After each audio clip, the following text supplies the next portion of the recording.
नमस्कार, जय भीम। स्वागत है आपका हमारे अखिल भारतीय राजीव गांधी विचार विकास मंच के इस प्लेटफॉर्म पर।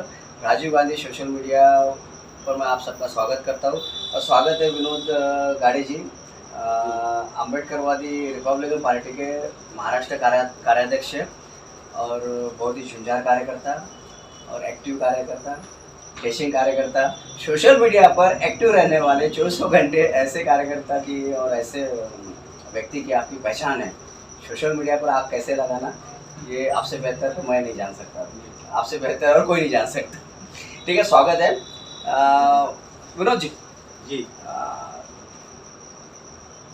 काल आपण परतवाडा होतो, राहुल गांधीची सभा होती आणि अमरावतीमध्ये पण एक सभा होती अमित शहाची, देशाचे गृहमंत्री आणि चाणक्य ज्यांना म्हणतो आपण, त्यांची सभा अमरावतीमध्ये नवनीत राणा यांच्यासाठी आणि राहुल गांधीजीची सभा जी होती बलवंतभाऊ वानखडे यांच्यासाठी। पण त्या सभेच्या मधोमध एक पोस्टर सोशल मीडियामध्ये बलवंतभाऊचा फोटो होता, एक लोगो होता आणि गद्दार गद्दार असं लिहून होतं। ॲक्च्युअल ते कोणा व्हायरल केलेलं आहे हे आपल्याला माहीत आहे, पण हे लोक असे का करत आहेत, म्हणजे यांचा हेतू काय आहे? एक प्युअर बुद्धिस्ट व्यक्तीला तुम्ही फक्त अशासाठी तुम्ही गद्दार म्हणता की तो काँग्रेसच्या तिकीटवर उभा आहे, तो निवडून येऊ शकते, विनिंग कॅन्डिडेट आहे, किंवा नवनीत राणाला जिंकवण्यासाठी त्याला डाऊन ग्रेड करत आहे, असा तिसरा जो पक्षाचा जो उमेदवार उभा आहे असं त्याचे कार्यकर्ते करत आहे। तर बलवंतभाऊचा असा अपप्रचार करण्याचा यांचा मानस काय ते तुम्ही सांगा। सर्वप्रथम सर्व जनतेला मी शुभेच्छा देतो।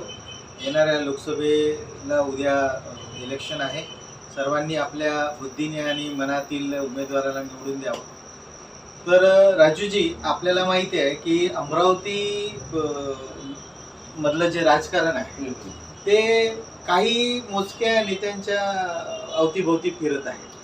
आता आपण जर थोडं मागे गेलं तर 2019ला नवनीत राणा ज्या आज भाजपच्या कार्यकर्त्या उमेदवार आहेत, या महाविकास आघाडीवर उभ्या होत्या आणि त्यावेळेस रिपब्लिकन पार्टी ऑफ इंडियाचे जे राजेंद्र गवई आहेत त्यांनी यांना संपूर्ण पाठिंबा दिला होता। बरोबर। आता आपण जे म्हटलं की काँग्रेसच्या बळवंतभाऊ वानखडेंसाठी गद्दार गद्दार असं मेसेज फिरत होता, तर मी हे सांगू इच्छितो की तुम्ही बघितलं असेल की आतापर्यंत राणा कुटुंबाला असं वाटत होतं की हम है तो कोई, आणि त्यांना ही जी त्याला आपण म्हणू गर्विष्ठपणा जो आला होता, त्याला खऱ्या अर्थाने जर तोड कोणी देत असेल किंवा त्याला उत्तर प्रत्युत्तर देत असेल तर सभ्य भाषेत आणि स्वाभिमानी आणि इमानदार असे बळवंतभाऊ वानखडे। आता बळवंतभाऊ वानखडे हे रिझर्व्ह कॅटेगरी म्हणजे इथून SC कॅटेगरी मधून उभे आहेत। बरोबर, ज्याला आपण प्युअर बुद्धिस्ट म्हणूया। आता प्युअर बुद्धिस्ट म्हटल्यानंतर काय होतं की आता इथे 37 उमेदवार उभे आहेत आणि हे 37 उमेदवारीही स्वतः आम्ही शेड्यूल कास्ट मधून येतो आणि म्हणून आम्ही उभे आहोत असं प्रतिष्ठित करतात। पण यापैकी तुम्ही जर बघितलं तर 4च उमेदवारांची जास्त चर्चा होती। त्या 4 उमेदवारांचा विचार केला तर नवनीत राणा, दिनेश बुक प्रहारचे जे आहेत, त्यानंतर आनंदराजी आंबेडकर आणि बळवंतभाऊ वानखडे। आता या 4 पैकी आपण थोडस जर जातीविषयक चर्चा केली, कारण माननीय शरद पवारजी जेव्हाही उमेदवार देतात तर सर्वात जास्त जातीचं राजकारण ते खेडी म्हणजे जातीचं समीकरण त्यांना जास्त जमते आणि जातीच्या समीकरणाने त्यांनी उमेदवार आजपर्यंत जिंकून आणले। तर त्या उद्देशाने जरी आपण या राजकारणाकडे बघितलं तर कुठेतरी आपल्याला असं दिसून येतं की दिनेश बुक आणि नवनीत राणा हे हिंदू दलित समजल्या जातात। त्यातही नवनीत राणाचा जर विचार केला तर आपल्याला सर्वांना माहिती आहे की त्यांचं जे जातीचं प्रमाणपत्र होतं ते खोटं होतं असं समोर आलेलं होतं आणि कोर्टामध्ये त्यांचा खूप वादविवाद सुरू होता। परंतु त्यांना ही भीती होती की भविष्यात जर आपल्या जातीच्या प्रमाणपत्राचं खोटारडेपणा समोर आला तर कदाचित आपल्याला जेल जावं लागेल आणि आपण ही जी खासदारकी मिळवलेली आहे या त्या कारणावरून तर ही धोक्यात येईल। त्यामुळे त्यांनी लगेच काँग्रेसला त्यावेळेस धोका देऊन बीजेपी मध्ये प्रवेश केला. बरोबर. तर त्यामुळे आमच्या उद्देशाने जे रिअल रिप्रेझेंटेशन बाबासाहेबांना हवं होतं रिझर्व्ह कॅटेगरीमधून ते आम्हाला आता नवनीत राणामध्ये दिसत नाही. म्हणून नवनीत राणा थोड्याशा बाजूला झाल्या आणि त्यांना सुद्धा भीती आहे की मी यावेळेस निवडून येते की नाही. मग दुसरा कॅन्डिडेट जो आहे दिनेश बुब, तर दिनेश बुबांकडे बघायचं जर झालं तर ते इथे अमरावतीमध्ये फक्त गणपती विसर्जनासाठी प्रसिद्ध आहे आणि दुसरं त्यांचं कार्य म्हणजे रुग्णसेवक. बरोबर. इतर लोकसभेच्या संदर्भात जर आपण त्यांचा विचार केला तर ते कुठेही राजकारणामध्ये तितके प्रभावी उमेदवार आहेत पण प्रभावी उमेदवार. त्यानंतर जे माननीय आनंदराजे आंबेडकर आहेत, मला गर्व आहे की ते आंबेडकर कुटुंबातील आहेत आणि आंबेडकर कुटुंबातील रक्ताचे वारस असल्यानंतर आम्हाला सर्वांना त्यांच्याबद्दल आदर आहे. परंतु काय होतं की जेव्हा राजकारण येतं तर राजकारणामध्ये रक्ताचे वारस चालत. त्याचं कारण असं आहे की काम करणाऱ्याला लोक डोक्यावर घेतात. बरोबर. आणि वेळेवर उभे राहणाऱ्यांना लोक खाली उतरवतात. त्यामुळे यावेळेस लोक कितीही भावनिक झाले परंतु आजची जी लढाई आहे ती लढाई अति तटीची आहे. आणि इथे आता लोकांना भीती झालेली आहे. आता नवनीत राणांना तर हरवायचंच आहे हे तर आम्हाला 100% शक्य आहे. परंतु आनंदराज आंबेडकरांचा कुठेतरी मान राहिला पाहिजे. आनंदराज आंबेडकरांना एक कमीत कमी सन्माननीय मतं पडली पाहिजे. त्यामुळे बळवंत भाऊला टार्गेट करण्यात येत आहे आणि म्हणून त्यांना बळवंत भाऊला टार्गेट करून त्यांच्यासाठी जी काही बदनामी करता येईल ते करण्याचा ते प्रयत्न करत आहेत. नाही, माझं कसं आहे विनोद भाऊ, एक दुसरं एनालिसिस आहे का आनंदराजे आंबेडकरजीला मतदान मानाचा भेटला पाहिजे, मग त्यांचे मान सन्मान राखला गेला पाहिजे. विषय तो नाही आहे. तुम्ही कल्पना करा, नरेंद्र मोदीच्या पक्षामध्ये गेल्यानंतर मग तो तडीपार असो, बलात्कारी असो, हत्याकांडाचा अभियुक्त असो, घोटाळेबाज असो, 70,000 कोटीचा घोटाळा करणारा असो, कोणी असो, XYZ, मोदी जवळ गेला किंवा मोदीच्या पक्षामध्ये गेला तर तो पवित्र होऊन येतो. कमल ब्रँड साबुनचे नावावर शुद्ध होकर, मतलब म्हणजे हे मीम्स आहे. तुम्ही भाजपचे गुणगान केल्यानंतर तो प्युअर हिंदू, पवित्र हिंदू मानला जाते. ज्यावेळेस तुम्ही भाजपच्या विरोधात किंवा मोदीजीच्या विरोधात तुम्ही एक शब्दही बोलता तर त्यांचे जे कार्यकर्ते आहेत, त्यांचे जे अंधभक्त आहेत किंवा त्यांचा जो सोशल मीडिया IT सेल आहे तो म्हणते ये हिंदू नाही है, हा हिंदूच नाही आहे, ह्या गद्दार हिंदू आहे. इव्हन उद्धव ठाकरेला पण ह्या गोष्टी ऐकायला लागले. जो उद्धव ठाकरे बाळासाहेब ठाकरेचे पुत्र असून, बाळासाहेब प्रबोधन ठाकरेचे पुत्र असून, म्हणजे प्रबोधन काळ ठाकरे पासून जो वारसा चालत आहे आज आदित्य ठाकरे हे हिंदूच नाही आहेत. म्हणजे ह्या अंधभक्तांनी हे ठरवलेलं आहे का जो आमच्या सोबत नाही तो हिंदू नाही आहे, ह्या देशद्रोही आहे. हे सर्टिफिकेट वाटण्याचं काम ह्या लोकांनी केलं. ठीक आहे ना. तसंच आंबेडकर घराण्याच्या विषयी जे अंधभक्त आहेत, जे खूप अंधश्रद्धा ठेवतात, कट्टर कार्यकर्ता ज्यांना म्हणतो आपण, तसेच आनंदराज आंबेडकरचे कार्यकर्ते आज ते आनंदराज आंबेडकरचे नाही आहे, ते वंचित बहुजन आघाडीचे कार्यकर्ते आहेत. आणि बाळासाहेब किंवा आनंदराजच्या विषयी अगर त्यांना वाटत असेल का कोणीतरी वरचढ दिसत आहे तर त्याला ते म्हणतात की तुम्ही आंबेडकरवादीच नाही आहे. आनंदराज आंबेडकर पांढरीला जाऊन बोलले का बलवंतभाऊ वानकडे आंबेडकरवादी नाही आहे, तर त्याचे अंधभक्त कार्यकर्ते जे आहेत, त्यांचे जे अंधश्रद्धा ठेवणारे जे कार्यकर्ते आहेत ते असे मीम्स काढतात. याला आनंदराज आंबेडकरचे मान सन्मानाचे मतदान भेटले पाहिजे हा विषयच नाही आहे. आता हे लोक डिक्लेअर करतात की तुम्ही गांधीजीचे हरिजन बुद्धिस्ट झाले, तुम्ही दलाल झाले, तुम्ही सुपारीबाज झाले, तुम्ही रक्ताले बेमान झाले, असे हे ज्या गोष्टी करतात ना, ह्यामुळे आंबेडकरी समाज जो खरोखर बाबासाहेबला मानतात तो आंबेडकरी समाजात दुखावला गेलेला. हे लोक कोण होतात आम्हाला किंवा बलवंत भाऊला किंवा आंबेडकरी समुदायाला जे दुसऱ्या लोकांना समर्थन करतात, हे लोक कोण आहेत जे त्यांना देशद्रोही किंवा आंबेडकर विरोधी किंवा दलाल किंवा गद्दार म्हणणारे, हे लोक कोण आहेत. मुख्य मुद्दा आहे तर हे मी जरासं अनुरागचं मान सन्मानाच्या बाबतीत सांगत होतो. तर विनोदजी एक आपल्या दुसऱ्या प्रश्नाकडे येऊ. काँग्रेसच्या समर्थानं 1989 किंवा 96 4 खासदार आंबेडकरी जनताचे निवडून आले होते. ठीक आहे. त्यानंतर आंबेडकरी समाजाचे प्रत्येक संघटना तो कोणताही असो, कोणतीही पार्टी असो, त्यानंतर स्वबळावर कोणीही खासदार झाला नाही. ठीक आहे. ते 4 खासदारच्या अगोदर बाबासाहेबच्या जिवंतपणी 17 खासदार निवडून आले होते. म्हणजे आतापर्यंत 17 4 21 बाबासाहेबच्या मृत्यूनंतर एकही खासदार 96 पर्यंत नाही आणि 96 नंतर 4 खासदार नंतर एकही खासदार आतापर्यंत नाही. जे आले 4 बाबासाहेब नंतर जे 4 आले खासदार निवडून ते काँग्रेस समर्थित आले. शरद पवार काँग्रेसच्या द्वारे आले.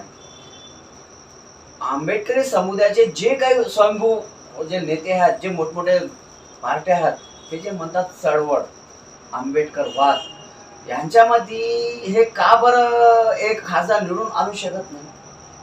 अगर तुमच्यापैकी चांगला लायकीचा अगर उमेदवार दुसऱ्या पक्षाच्या तिकीटवर उभा होत आहे बीजेपी सोडून, तर तुम्ही त्याला निवडून आणण्यासाठी एक का नाही होत?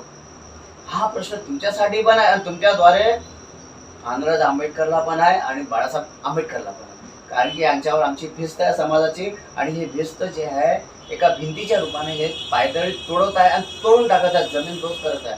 आंबेडकरी समाजाचा एकही प्रतिनिधी लोकसभेमध्ये नाही गेला तर आमचे समाजाचे प्रश्न कोण ठेवणार?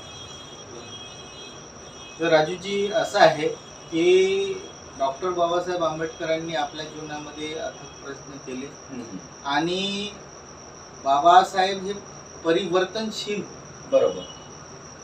तसंच त्यांनी आम्हाला जो बौद्ध धर्म दिला त्या बौद्ध धर्मात सुद्धा दिलेला आहे की परिवर्तनशील असायला पाहिजे. बरोबर. म्हणजे तथागत गौतम बुद्ध सुद्धा काय म्हणतात की दुःखाचं मूळ कारण शोधा आणि त्या कारणावरती काम करून परिवर्तनशील व्हा. बरोबर. या गोष्टीचा जर आपण थोडासा अभ्यास केला तर तुम्हाला माहित आहे की जोपर्यंत तुम्ही परिवर्तनशील होणार नाही तुमची प्रगती होत नाही. आता तुम्ही जे आमचे तथागतिक नेत्यांची नावं घेतले आणि त्यांना समाजाला दिशा वगैरे द्यायच्या गोष्टी केल्या, तर डॉक्टर बाबासाहेब आंबेडकरांच्या मृत्यूनंतर बाबासाहेबांना जर आधी थोडंसं पहिले आपण बघितलं तर बाबासाहेबांनी जो शेड्यूल कास्ट फेडरेशन नावाचा पक्ष काढला होता, तर बाबासाहेबांचे त्यावरचे उभे असलेले उमेदवार सुद्धा हारले होते. बरोबर. आणि बाबासाहेबांच्या त्या हारीनंतर बाबासाहेबांनी त्याचा अभ्यास केला. तर अभ्यास केला तर त्यांच्या लक्षात आलं की आपण या शेड्यूल कास्ट फेडरेशनच्या नावाखाली फक्त आणि फक्त एकाच जाती समूहाचे लोक गोळा केलेले आहेत आणि राजकारणामध्ये आम्हाला जर यशस्वी व्हायचं असेल तर एका जातीच्या समूहाने आम्ही यशस्वी होऊ शकणार नाही. आणि म्हणून त्यांनी रिपब्लिकन पार्टी ऑफ इंडियाची संकल्पना मांडली, मॅनिफेस्टो लिहिला त्यांनी. आणि रिपब्लिकन शब्दाचा अर्थ मला तरी असं वाटतं की आजपर्यंत आमच्या नेत्यांना कळलाच नाही. भारत देशाला काही विचारवंत रिपब्लिकन म्हणतात. तर रिपब्लिकन शब्दाला सुद्धा म्हणजे बाबासाहेबांना जे अपेक्षित होतं रिपब्लिकन पार्टी ऑफ इंडियामध्ये विविध जाती समूहाचे लोक पाहिजे, परंतु आमच्या या तथागत नेत्यांच्या हाती सत्ता आल्यानंतर ज्यांना असं वाटलं की बा आम्ही आमच्याच समाजाच्या भरोशावर निवडून आलेलो आहे आणि आमच्या समाजाची ताकद असल्यामुळे काँग्रेसने आम्हाला पाठवलं, हे शक्य नाही होत असं त्यांना वाटलं. आणि त्याचा अभ्यास बाबासाहेबांसारखा नसल्यामुळं त्यांचा काळ हा दुर्गतीकडे गेला. जशी पाहिजे आम्ही तशी प्रगती करू शकलो नाही. आणि या नेत्यांनी आपापल्या दुकानदाऱ्या वेगवेगळ्या थाटल्या आणि आज तुम्ही बघून घ्या समाजाचं चित्र आहे की दर इलेक्शनला आमचे लोक एकाच विषयावरती येतात की हे चारही नेते एक का नाही होत, हे चारही नेते एक का नाही होत, कारण आमची ताकद वाढू शकते. परंतु जर असं झालं तर यांच्या दुकानदाऱ्यामध्ये जसं 4 लोक वेगवेगळ्या जागी बसलेले आहेत तर यांच्यापैकी जाणार कोण सत्तेमध्ये? ही जी खुर्चीची लढाई आहे आणि जी सत्ता मिळवण्यासाठी जी आपसातली संघर्ष आहे तो संघर्ष यांना कुठेतरी एक होऊ देत नाही. आणि तुम्ही बघितलं असेल की आता तुम्ही नावं घेतली, आमचे जे युवराज आहेत बाळासाहेब आंबेडकर, तर यांची भूमिका नेहमी ही धोरण बदलती भूमिका आहे. आणि त्यातल्या त्यात एकला चलो रे अशी भूमिका त्यांची असल्यामुळे आज एकही इमानदार कार्यकर्ता त्यांच्यासोबत जुना आपल्याला पाहायला मिळत नाही.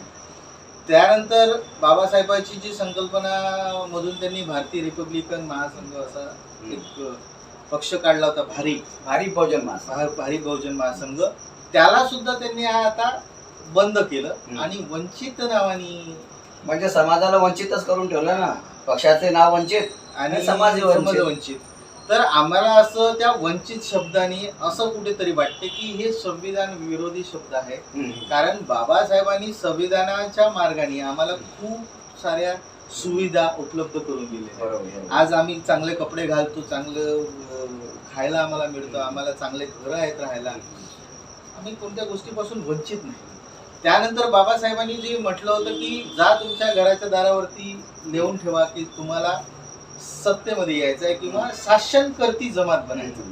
तर मला असं कुठेतरी वाटतं की शासनकर्ती जमात हे जो वर्ड आहे, जो शब्द आहे, हा बाबासाहेबांना असं वाटत होतं की प्रशासकीय अधिकारी तुम्ही बनलं पाहिजे. बरोबर. ऍडमिनिस्ट्रेटिव्ह पोस्ट, बरोबर. म्हणजे तुम्ही शिका आणि ऍडमिनिस्ट्रेटिव्ह पोस्ट मध्ये जाऊन बसा, जेणेकरून तुम्हाला या सत्ताधाऱ्यांच्या नस हातात राहतील तुमच्या, आणि हे प्रशासकीय तुमच्या जवळ राहील तर तुम्ही सगळं काही करू शकता. परंतु आमच्या लोकांनी त्याला सुद्धा उलट घेतलं आणि त्यांना असं वाटलं की अरे बाबासाहेबांनी लिहून ठेवलं की जा, म्हणजे राजकारण करा असं वाटलं. आणि राजकारण करा म्हटल्यानंतर प्रत्येकाने आपापले दुकानदार. आणि आज तुम्ही बघा, चित्र अतिशय विदारक आहे. जे कधी काळी दलित पॅन्थर होते, जे समाजाचे नेते होते, हिरो होते, ते कुठेतरी आज आमचे वाघ हे मांजरीसारखे म्याव बनलेले आहेत. जे मनुवादी च्या विरोधात बोलायचे, जे मनुवादी व्यवस्थेच्या विरुद्ध लढायचे, तेच कुठेतरी आज मनुवाद्यांसोबत बसलेले आहेत. जसं आपण म्हणतो राम तेरी गंगा मैली हो गई, तसंच आम्हालाही कुठेतरी असं वाटून आलं की हमारी गंगा भी मैली हो. आणि हे नेते कधीही एक होणार नाहीत, हे जनतेने जाणून घ्यावं. इतके वर्ष झाले आपण यांना एक करू शकलो नाही, म्हणून कुठेतरी आज परिवर्तनशील होणं गरजेचं होतं. त्यामुळे या वर्षी लोकांनी काँग्रेसने जो उमेदवार आम्हाला दिलेला आहे, आमच्या जातीचा बळवंत वानखडे, यांना आम्ही एक नवीन प्रभावी नेत्याच्या रूपात बघतोय.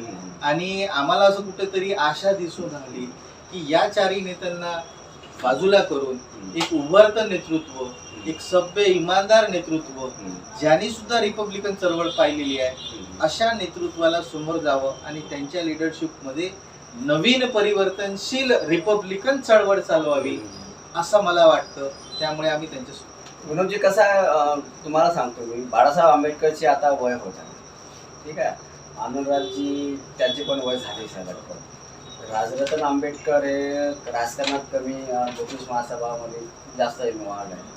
आणि सुजात आंबेडकर आता लहान आहे, मॅच्युरिटी नाही आहे असं मला वाटते, आणि ते समाजाला सांभाळू शकणे असं मला वाटत नाही. त्यानंतर मी कारण केव्हा एखादा सांगणार आहे. पण तुम्हाला असं सांगतो, बाबासाहेबांचा जो संघर्ष आहे, जो एक समाज एका ठिकाणी आला, त्या समाजाला सर्व काही मिळालं. त्यांचे जे छोटे छोटे आंदोलन म्हणा, मोठे आंदोलन म्हणा, त्यांचं अमेंडमेंट, त्यांची दूरदृष्टी, त्यांचं संविधान, त्यांचं प्रत्येक कायदा संविधानाच्या रूपामध्ये आजही लागू आहे. ते संविधान तरतुदी करण्याचं काम, जे इम्प्लिमेशन असतात, ते जवाहरलाल नेहरू केलेच आहे. म्हणजे काँग्रेस 56मध्ये बाबासाहेबची डेट झाली.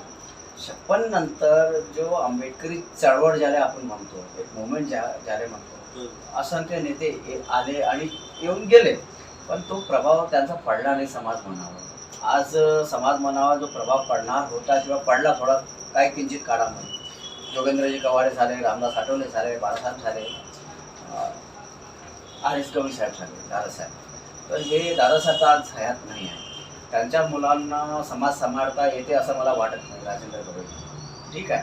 आता उरले फक्त बाळासाहेब आंबेडकर, कारण की रामदास आठवले तर ऑलरेडी भाजपचे झाले, आणि जोगेंद्र कवाडे एकनाथ शिंदे सोबत गेले, त्यांचा विषय संपला, खतम झाला. बाळासाहेब आंबेडकरचं वाढतं वय आणि समाजामध्ये जे त्यांचा विरोध आहे सध्याच्या काळामध्ये, तो विरोध आपण समजून घेऊ शकतो. कारण की बाळासाहेब आंबेडकर स्वतः ते त्यासाठी जिम्मेदार आहे. परंतु बाळासाहेब आंबेडकर नंतर समाजाचा वाली कोण ह्या प्रश्नावर माझं आता संबोधन अटकत नाही. म्हणजे मी थकलो. काय विचार करू? बाळासाहेब आंबेडकर नाही राहिला, बुद्धी समाज, एस सी समाज कुठं जाणार, त्याचा वाली कोण होणार, ह्या बाबतीत आपण कसं?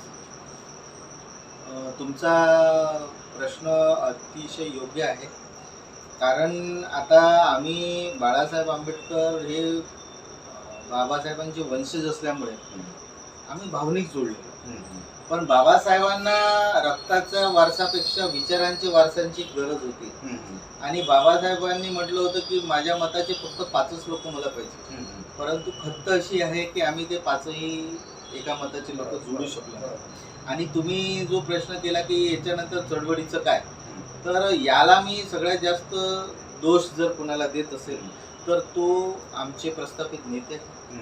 त्यानंतर त्याच्यानंतरची जी दुसरी फळी होती, त्यांच्या लगत असलेले जे ज्येष्ठ आमचे आंबेडकरी चळवळीचे कार्यकर्ते आहेत, त्यांना मी पण दोष देतो. कारण त्यांनी कधीही तरुणांना यापुढे आणलं नाही.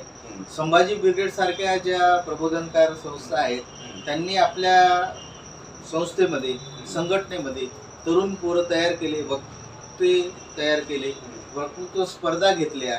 आमच्याजवळ सगळं नॉलेज आहे, सगळे विचार आहेत, अभ्यासूक व्यक्तिमत्व आहेत. तर ह्या लोकांना राजकारणाकडे वळवण्याचं सामर्थ्य एकाही नेत्यामध्ये मला दिसतं नाही. आणि आम्ही आतापर्यंत घराणेशाहीचा विरोध करत आलो, पण आम्हाला आता कुठेतरी असं दिसून पडतंय की आम्ही सुद्धा घराणेशाहीचा शिकार होणार आहे. आणि तुम्ही जर आमच्यामधले काही अभ्यासू जर बघितले मुलं, जसं एक नाव आहे सूरज हेगडे, तर काफी टॅलेंटेड व्यक्ती आहे आणि त्यांच्यासारखे व्यक्तिमत्व आमच्याकडे भरपूर आहे. परंतु होतंय काय की आम्हाला तो जो प्लॅटफॉर्म भेटायला पाहिजे तो प्लॅटफॉर्म भेटत नाही. म्हणून आता जनतेने आंबेडकरी चळवळीला उभरते. जसं आता अमरावतीच्या बाबतीत बोलायचं झालं तर काही नावं माझ्या मनात आहेत. जसं मला जे ऍक्टिव्ह लोक दिसतात की किरण गुर्जे सारखं एक व्यक्तिमत्व आहे की थोडासा वैचारिक आहेत, त्यानंतर मुद्देशीर बोलतात आणि असं कोणाबद्दल त्यांच्या मनात द्वेष नसतो. कोणत्याही गोष्टीला जे गोष्ट सत्तेकडे आहे आणि समाजाच्या हिताची आहे ते मग पक्ष न बघता हे करतात. आणि यावेळेस खऱ्या अर्थाने तरुणांनी, मी म्हणतो तरुणांनी यावेळेस रिपब्लिकन चळवळीच्या अगेन्स्ट मध्ये बंड केलेलं आहे. हे काँग्रेसच्या समर्थनात नसून हे रिपब्लिकन आणि या प्रस्थापित नेत्यांच्या विरुद्ध बंड आहे. बरोबर. आणि ही जी लिडरशिप आम्हाला पाहिजे होती त्या लिडरशिप मध्ये आज तरुण अतिशय बंडखोरीपणे उभे आहेत. जसं दीपक सरदार, ॲडव्होकेट दीपक सरदार आहे, जे रिपब्लिकन पार्टी ऑफ इंडियाचे पदाधिकारी होते, त्यांनी स्पष्ट सांगितलं की रिपब्लिकन पार्टी ऑफ इंडियाचा उमेदवार नाही, जो उमेदवार आहे तो अपक्ष उमेदवार आहे, त्यामुळे आम्हाला कोणी उमेदवार दिसत नाही, आम्ही बळवंत वानखेडेंना सपोर्ट करतो. लगेच त्यांना रिपब्लिकन पार्टी ऑफ इंडिया मधून बडतर्फ करण्यात आलं. त्यानंतर वंचित आघाडीचे जे तुम्ही म्हणत होते प्रकाश आंबेडकर यांचं वलय आहे आणि आता सुजात आंबेडकर सुद्धा समोर येत आहेत. परंतु त्यांचे जे जिल्हाध्यक्ष होते शैलेश गवई, यांनी सुद्धा इथे वंचितला उभं करण्याचं खूप मोठं काम केलेलं आहे. परंतु ते सुद्धा बंडखोरी करून आज बळवंत वानखेडेला सपोर्ट करतात. आणि मागील थोडासा आपण जर वंचितचाच अभ्यास केला, कारण आता बाकीच्यांची नावं घेण्यात काही अर्थ नाही, कारण त्यांच्या संघटना ऑलरेडी संपलेल्या आहेत. तर वंचितचा जर आपण अभ्यास केला तर डॉक्टर अलीम पटेल जे एक मुस्लिम नेतृत्व इथे होते आणि त्यांनी 16,000-17,000 मतं घेतली होती. त्यानंतर ॲडव्होकेट सिद्धार्थ गायकवाड, किरण गुर्जे अशी जे व्यक्तिमत्व होतं ज्यांनी खऱ्या अर्थाने वंचितला इथे स्टँड केलं, ह्या लोकांचंच काही यांनी ठेवलं नाही. त्या लोकांना जो प्लॅटफॉर्म पाहिजे होता तो भेटला नाही. तर कसं रिपब्लिकन चळवळ चालणार आहे. आणि हे जे बंड आहे ना, हे क्रांती करणारं बंड आहे. आणि येणाऱ्या काळामध्ये याच तरुणांनी रिपब्लिकन चळवळीला एक युवा नेतृत्व देऊन एक उच्च स्थान मिळवून देतील, हेही तेवढ्याच ताकदीने मी इथे सांगतो. विनोद भाऊ, खूप खूप धन्यवाद. तुम्ही एक आंबेडकरी चळवळीवर खूप खुल्या मनाने प्रश्नाचे उत्तर दिलेले आहेत आणि खूप शानदार संभाषण झालेलं आहे. याबाबत तुमचा धन्यवाद. समोर तुमचा लाभ आम्हाला मिळणारच है. तो दोस्तों, ये थे विनोद जी गाड़े, आम्बेडकरवादी रिपब्लिकन पार्टी के महाराष्ट्र कार्याध्यक्ष है.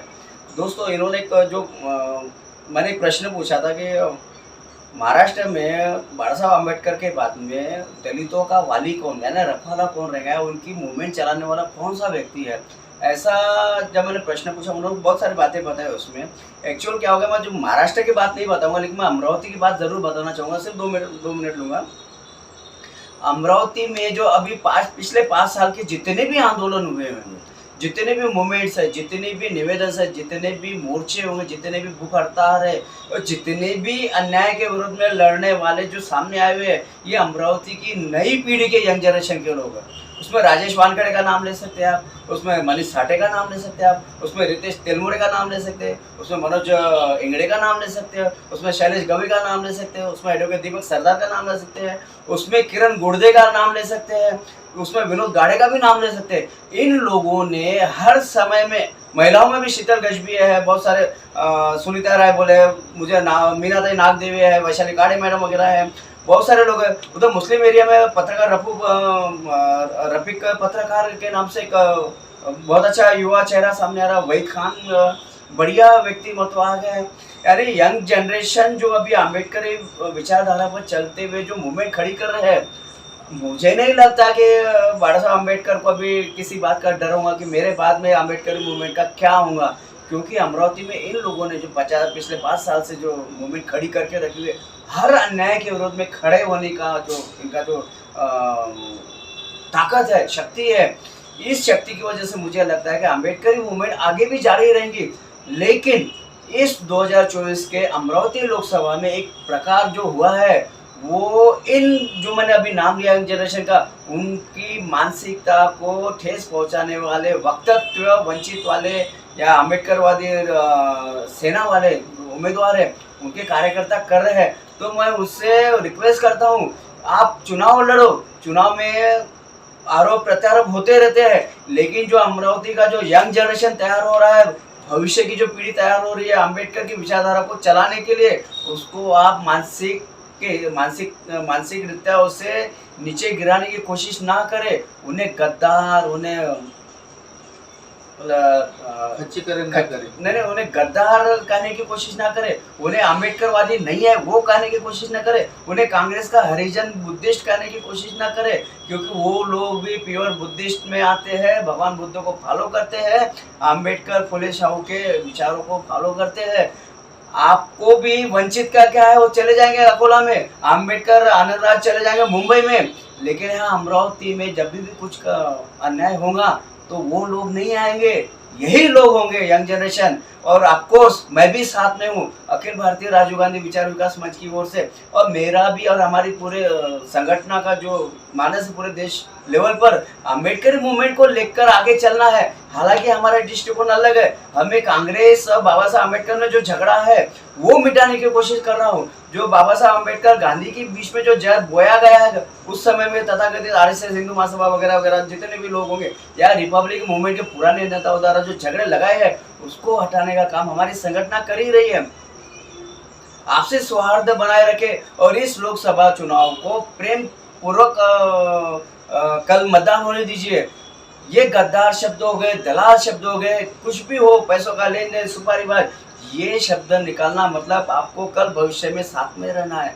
आज ही आप दुश्मनी मत मोड़िए, आज ही आप कटुता निर्माण मत कीजिए, द्वेष भावना छोड़िए, मतभेद रखिए, मनभेद नहीं रखना. मतभेद गांधी आम्बेडकर में भी थे, नेहरू आम्बेडकर में भी थे, कांग्रेस आम्बेडकर में भी थे, लेकिन उनमें मनभेद नहीं थे. अगर मनभेद होता तो आज भारत देश का संविधान नहीं बना होता, और संविधान नहीं होता तो आप लोग भी नहीं होते, ये बाबा साहब अम्बेडकर भी नहीं होते और आनंद राज अम्बेडकर भी नहीं होते और उनके अनुयायी भी नहीं होते. ये ध्यान में रखना है. इसलिए आपसी सौहार्द बना के रखें और अच्छे से कल चुनाव में जाइए, मतदान कीजिए और अपने हिसाब से आपको जो योग्य उम्मीदवार लगता है उस योग्य उम्मीदवार को आप अपना वोट दीजिए, कीमती वोट दीजिए। बाबा साहब की संकल्पना यही थी कि राजा का बेटा हो या किसी गरीब का बेटा हो, जब वो संविधान वोटिंग देने के लिए जाएंगे तो उस वोट का एक ही कीमत होगी, मतलब एक व्यक्ति एक वोट, अमीर हो या गरीब हो। तो आप वोटिंग कीजिए और धन्यवाद और शुभेच्छा आपको, और आपके जो विनिंग कैंडिडेट होगा उसके लिए भी धन्यवाद देता हूँ। जय हिंद, शुक्रिया।